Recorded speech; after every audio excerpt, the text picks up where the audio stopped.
అందరికీ నమస్తే. నేను మీ సర్దని. Welcome to Sarda's channel. ఇవాల్టి స్పెషల్ వీడియో చలికాలంలో ఈ 2 పొళ్ళు మన ఇంట్లో ఉంటే ఉదయం అన్ని టిఫిన్స్‌లోకి, మధ్యాహ్నం వేడి వేడి అన్నంలోకి సూపర్‌గా ఉంటాయండి.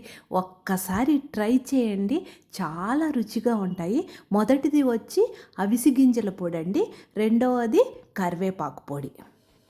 అవిసె గింజలు ఆరోగ్యానికి ఎంతో మంచిదని మన అందరికీ తెలిసిందే. కరివేపాకు పొడి కూడా అంతేనండి. మొదటి ముద్దలో కరివేపాకు పొడి, అవిసె గింజల పొడి కానీ తిన్నట్లయితే ఆరోగ్యానికి ఆరోగ్యం, అందానికి అందం. ఈ చలికాలంలో ఉదయం పూట నిద్ర లేవడం లేట్ అయినప్పుడు ఈ పొడి అనేది టిఫిన్స్‌లోకి చక్కగా ఉపయోగపడుతుంది. ఇలా స్టోర్ చేసి పెట్టుకుంటే 6 నెలల వరకు ఉపయోగించుకోవచ్చు. మరి ఆలస్యం చేయకుండా తయారీ విధానం చూద్దామండి. ముందుగా ఒక మందపాటి ఇనుప మూకుడు తీసుకొని అందులో 1 స్పూను ఆయిల్ హీట్ అయిన తర్వాత 1 కప్పు అవిసె గింజలు వేసుకోవాలి. ఇవి సూపర్ మార్కెట్‌లో మామూలు షాపుల్లో కూడా దొరుకుతున్నాయండి ఇప్పుడు. అవిసె గింజలు వేసుకున్న తరువాత మీడియం ఫ్లేమ్‌లోనే ఇలా కలుపుకుంటూ వేయించుకోవాలి.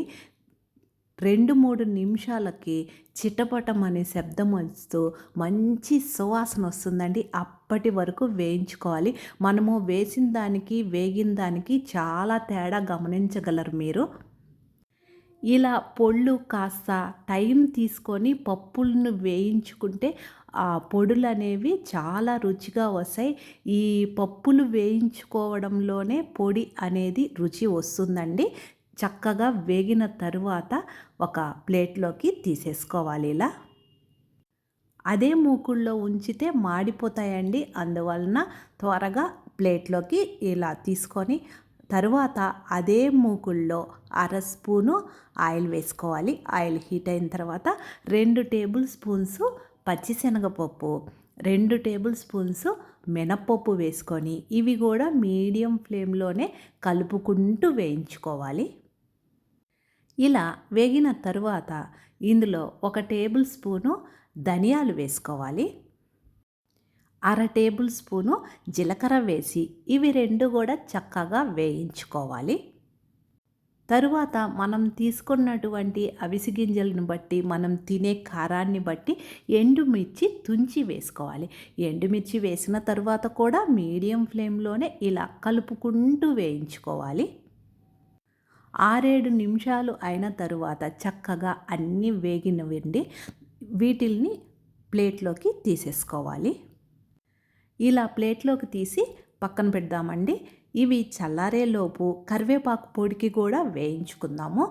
అదే మూకుడులో 1/2 స్పూను ఆయిల్ హీట్ అయిన తర్వాత 2 టేబుల్ స్పూన్స్ పచ్చిశనగపప్పు, 2 టేబుల్ స్పూన్స్ మినప్పప్పు ఇవి కూడా మీడియం ఫ్లేమ్లోనే చక్కగా ఇలా కలుపుకుంటూ వేయించుకోవాలి. ఇలా వేగిన తరువాత ఇందులో 1 టేబుల్ స్పూను ధనియాలు, 1/2 టేబుల్ స్పూను జీలకర్ర వేసి అవి కూడా వేగేంత వరకు చక్కగా వేయించుకోవాలి. ఇలా వేగిన తరువాత ఇందులో తెల్ల నువ్వులు కానీ, నల్ల నువ్వులు కానీ 2 టేబుల్ స్పూన్స్ వేసుకోవాలి. కరివేపాకు పొడిలో నువ్వులు వేసుకున్నందువల్ల పొడి అనేది కమ్మగా ఉంటుంది. వీలైనంత వరకు చలికాలంలో మనం తీసుకునే ఆహారంలో నువ్వులు ఉండేట్లుగా చూసుకుంటే మన ఆరోగ్యానికి ఎంతో మంచిది.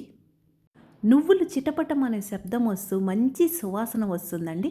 అప్పుడు ఎండుమిర్చి తుంచి వేసుకోవాలి. అంటే మనం తీసుకునేటువంటి పప్పులను బట్టి, కరివేపాకును బట్టి, మనం తినే కారాన్ని బట్టి ఎండుమిర్చి వేసుకోవాలి. మొత్తం చక్కగా వేగిన తరువాత వెంటనే పక్కన ప్లేట్లోకి తీసేసుకోవాలి ఇలా. తరువాత అదే మూకుడులో 1/2 స్పూను ఆయిల్ వేసుకొని ఆయిల్ హీట్ అయిన తర్వాత ముందుగా క్లీన్ చేసి పెట్టుకున్నటువంటి కరివేపాకు ఇక్కడ మీరు చూస్తున్నారు కదండి. అంటే కరివేపాకు పొడికి కరివేపాకు అనేది మరీ ముదురుగా ఉండకూడదు, మరీ లేతగా ఉండకూడదు.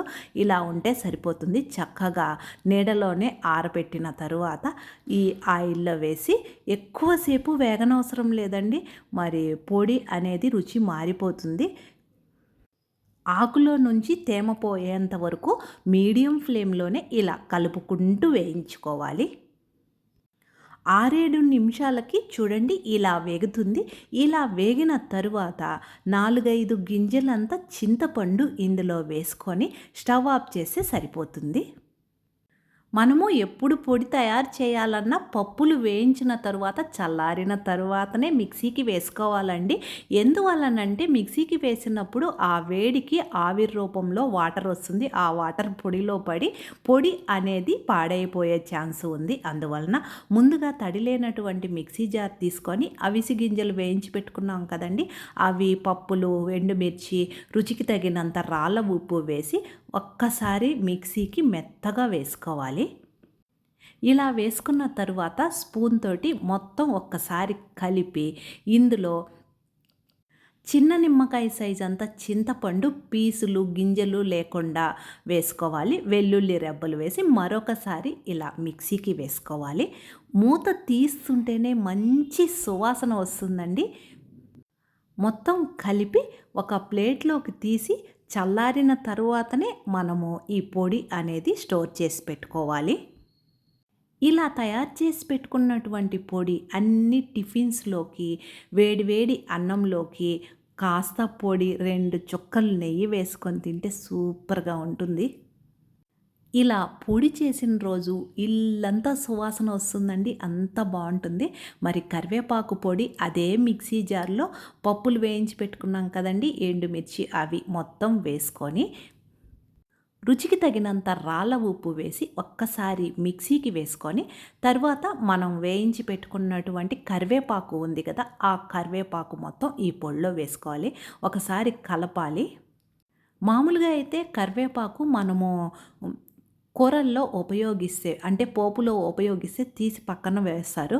ఇలా పొడి రూపంలో చేసుకొని రోజు తినవచ్చు. కరివేపాకు మొత్తం వేసిన తరువాత ఒక్కసారి మిక్సీకి వేసుకోవాలి.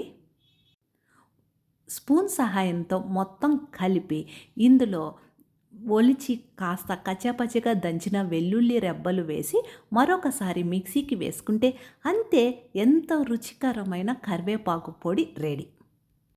ఇలా తయారు చేసి పెట్టుకున్నటువంటి పొళ్ళు మనం ఉపయోగించుకునే దాన్ని బట్టి ఉంటుందండి. 6-7 నెలల వరకు కూడా స్టోర్ చేసి పెట్టుకోవచ్చు. అంతేనండి, ఎంత సింపుల్గా 2 పొళ్ళు తయారీ విధానం చూశారు కదండి.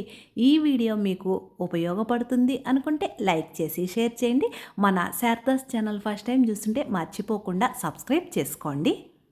ఈ చలికాలంలో నోటికి ఏమీ తినబుద్ధి కానప్పుడు అన్ని టిఫిన్స్లోకి, వేడి వేడి అన్నంలోకి ఇలా తయారు చేసుకున్నటువంటి కారపొడులు వేసుకుంటే సూపర్గా ఉంటుందండి. మరి నేను వేరొక వీడియోతో మీ ముందుంటాను. Thank you.